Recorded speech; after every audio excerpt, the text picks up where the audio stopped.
Welcome to the channel. Painted a Patute here with another small guide. This is how to level up your character in level 14, or rather, how I spend my time.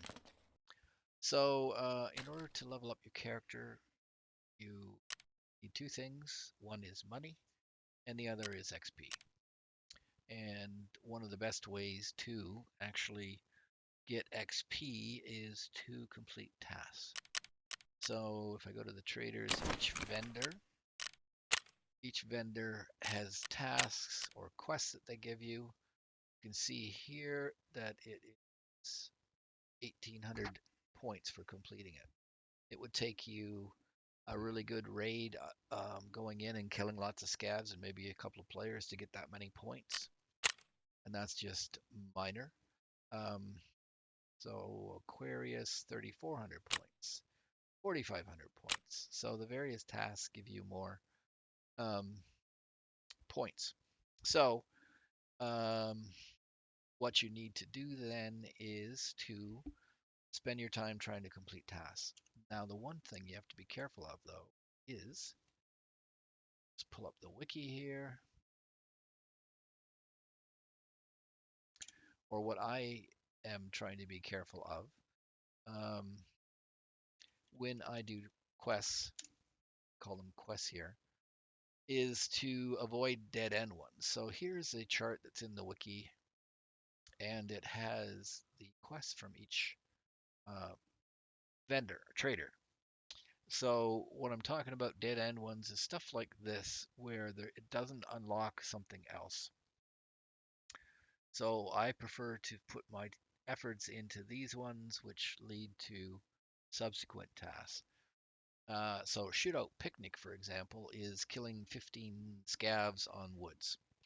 You know, you get some good XP, some good goodies at the end of it, but to take time to try to get those 15 kills take a lot of time that you can maybe do something else.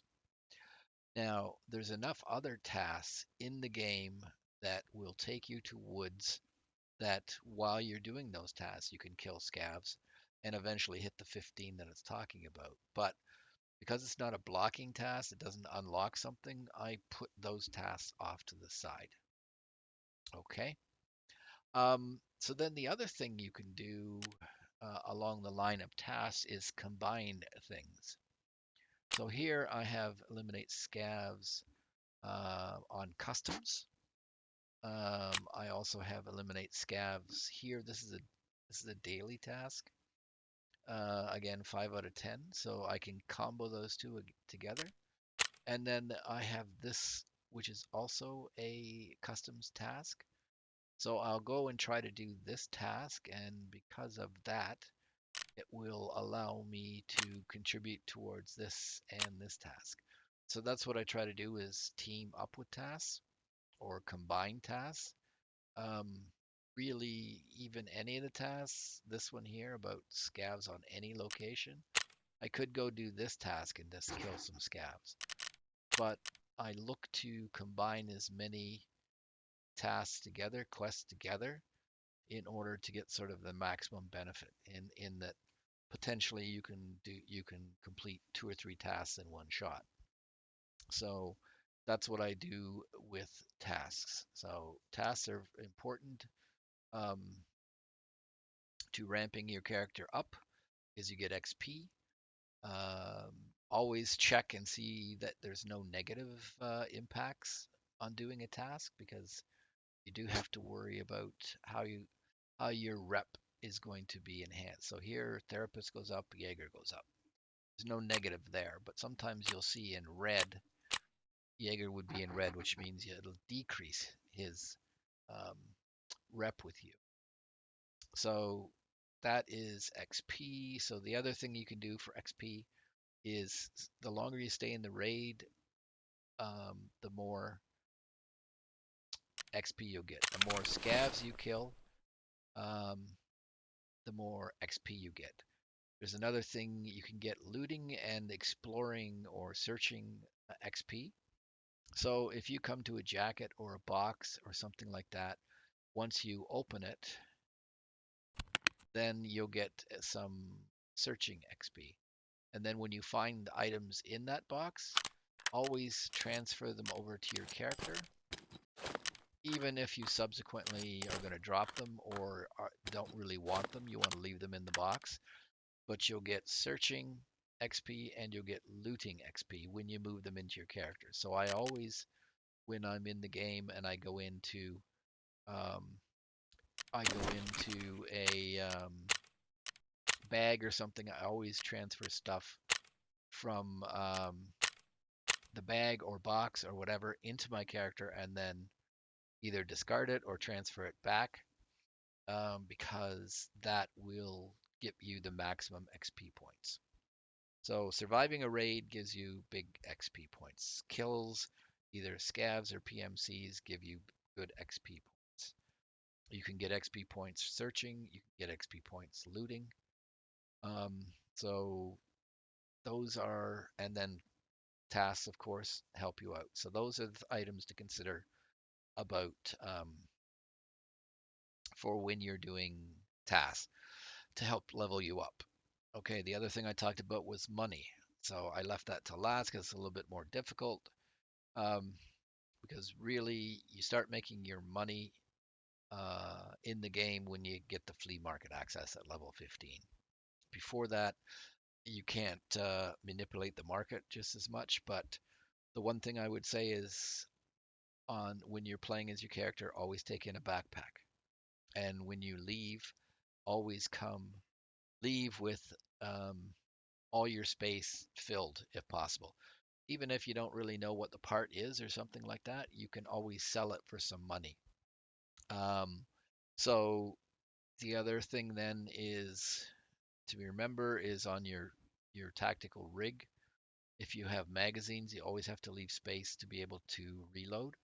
Otherwise, if you fill every slot on a rig and you have a gun with a mag, when you hit R to reload, your character will just drop the mag on the ground and you'll lose the mag plus any ammo that was still left in it when you hit the reload key. So always leave at least one slot. What I will do is if I come across something just before I hit the extraction point, I may fill up every spot on my rig, but otherwise I'll leave a spot open. So take a backpack in of some sort. Always try to, because I don't know how many times I can tell you that I've gone um, into a raid. Sometimes just I want to be quick and cheap, so I don't take a backpack in. Every single time it seems I will stumble across some high value item, some item I need for another task, or to update my hideout. So I always try to take a backpack in. Again, for money, the other thing is start to realize what things are valuable so that when you're looting, you're taking good stuff. So you come across maybe a gun with a silencer and a scope on it. You don't necessarily have the room for the gun. The gun itself is not necessarily that valuable, especially if it's damaged and has to be sold to fence. But I would pull off the silencer and pull off the scope because those are high value items. The other items that are high value, again, sometimes you only can sell them below level 15 to the traders, but once you have level 15, then you start looking at items that people need for quests. So nuts, bolts, caps, things like that, motors. Those items are get you a lot of money when you have access to the flea because you can put them on the flea and you can say anything. So what I often do is if I know a certain item is needed to complete early tasks, I'll put it on the flea market at a huge price, and often you'll get somebody to pay it. You'll notice it yourself as you go when you need to buy items. Some of them are outrageous pricing in there, but that's because people get them. They know everybody else is needing them, so they put them on the market for a lot of high value. But that's about it for money. It's starting to learn the high value items. So scopes, silencers, suppressors, guns themselves, again, for how much money you get out of selling them, opposing how many slots they take up in a backpack. I often leave guns. I will fill my secondary slot, my pistol slot. After that, I start stripping off items for it. Things like caps, bolts, nuts, the two different types of tape.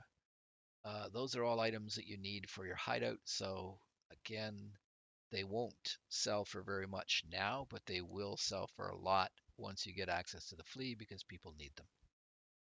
So that's it. That's tasks and XP and then money. So again, you need to start determining what is valuable so that you can make sure when you come out of a raid that you keep it. Okay, so hopefully that'll help you progress um, your character faster. Thanks.